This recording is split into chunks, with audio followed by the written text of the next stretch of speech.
नमस्कार, आप देख रहे हैं आर्यावर्त टाइम्स। मैं हूं निहारिका सिंह।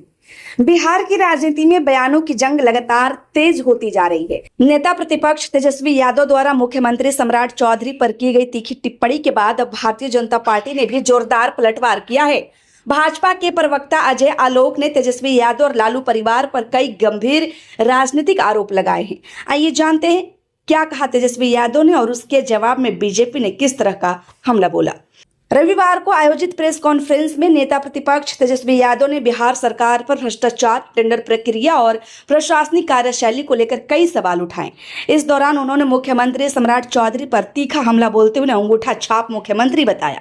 तेजस्वी यादव ने आरोप लगाया कि मुख्यमंत्री कार्यालय में वही पुरानी व्यवस्था पर काम हो रहा है और मुख्यमंत्री की भूमिका केवल औपचारिक रह गई है। उन्होंने कहा कि केंद्र सरकार से जो निर्देश आते हैं उन्हीं पर मुहर लगाई जाती और राज्य के महत्वपूर्ण फैसलों में मुख्यमंत्री की स्वतंत्र भूमिका नहीं दिखाई देती। तेजस्वी यादव ने बिहार में कथित टेंडर घोटाले को लेकर भी सरकार को घेरा। उन्होंने दावा किया कि सरकार को इन मामलों पर जवाब देना चाहिए और यह स्पष्ट करना चाहिए कि सरकारी टेंडरों में पारदर्शिता कैसे सुनिश्चित की जा रही है। उन्होंने आरोप लगाया कि प्रशासनिक व्यवस्था में सुधार के बजाय पुरानी कार्यशैली जारी है और इससे भ्रष्टाचार पर प्रभावी नियंत्रण नहीं हो पा रहा है।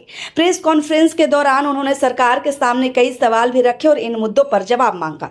तेजस्वी यादव के बयान के कुछ ही समय बाद भारतीय जनता पार्टी की ओर से कड़ी प्रतिक्रिया सामने आई। भाजपा के प्रवक्ता अजय आलोक ने प्रेस से बातचीत में तेजस्वी यादव के आरोपों को खारिज करते हुए उन पर और उनके परिवार पर पलटवार किया। उन्होंने कहा कि जो व्यक्ति स्वयं विभिन्न मामलों में आरोपों का सामना कर चुका है उसे दूसरों पर भ्रष्टाचार के आरोप लगाने से पहले आत्ममंथन करना चाहिए। अजय आलोक ने मुख्यमंत्री सम्राट चौधरी का बचाव करते हुए कहा कि उनके खिलाफ किसी घोटाले में जमानत पर होने जैसी स्थिति नहीं है। इसके साथ ही उन्होंने कहा कि तेजस्वी यादव और उनके परिवार का नाम पहले से चर्चित मामलों में सामने आ चुका और अदालत में उनसे जुड़े मामले भी लंबित है। उन्होंने आरोप लगाया कि भ्रष्टाचार के मुद्दों पर विपक्ष के आरोप राजनीतिक उद्देश्य से लगाए जा रहे हैं। बीजेपी प्रवक्ता ने अपने बयान में लालू परिवार को भी निशाने पर लिया। उन्होंने कहा कि विपक्ष को पहले अपने राजनीतिक इतिहास और उन मामलों पर जवाब देना चाहिए जिनमें उनके नेताओं के खिलाफ कानूनी कार्रवाई हुई है। अजय आलोक ने यह भी कहा कि जनता सब कुछ देख रही है और केवल आरोप लगाने से राजनीतिक विश्वसनीयता नहीं बढ़ती। उन्होंने दावा किया कि बिहार सरकार विकास और सुशासन के एजेंडे पर काम कर रही है और विपक्ष केवल राजनीतिक माहौल बनाने की कोशिश कर रहा है। अजय आलोक ने राष्ट्रीय जनता दल की राजनीतिक स्थिति पर भी टिप्पणी की।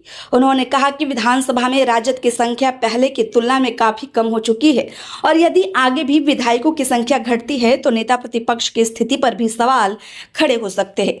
हालांकि यह राजनीतिक टिप्पणी है और इस संबंध में अंतिम निर्णय विधानसभा के नियमों और संवैधानिक प्रावधानों के अनुसार ही होता है।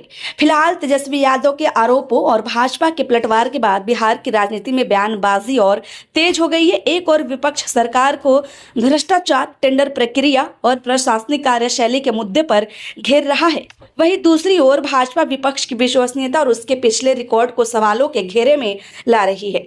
आने वाले दिनों में मुद्दा और अधिक राजनीतिक तूल पकड़ सकता है क्योंकि विधानसभा चुनावों से पहले दोनों पक्ष एक दूसरे पर लगातार हमलावर नजर आ रहे हैं। फिलहाल मुख्यमंत्री सम्राट चौधरी को लेकर दिए गए तेजस्वी यादव के बयान और उस पर भाजपा की तीखी प्रतिक्रिया ने बिहार की सियासत का तापमान बढ़ा दिया है। अब निगाहें इस बात पर रहेंगी कि इस राजनीतिक आरोप प्रत्यारोप का सिलसिला आगे किस दिशा में बढ़ता है और सरकार तथा विपक्ष इस मुद्दे पर क्या नया रुख अपनाते हैं। आपकी क्या राय है हमें कमेंट में जरूर बताएं। खबर अच्छी लगी हो तो लाइक करें, कृपया चैनल को सब्सक्राइब करना ना भूलें। धन्यवाद।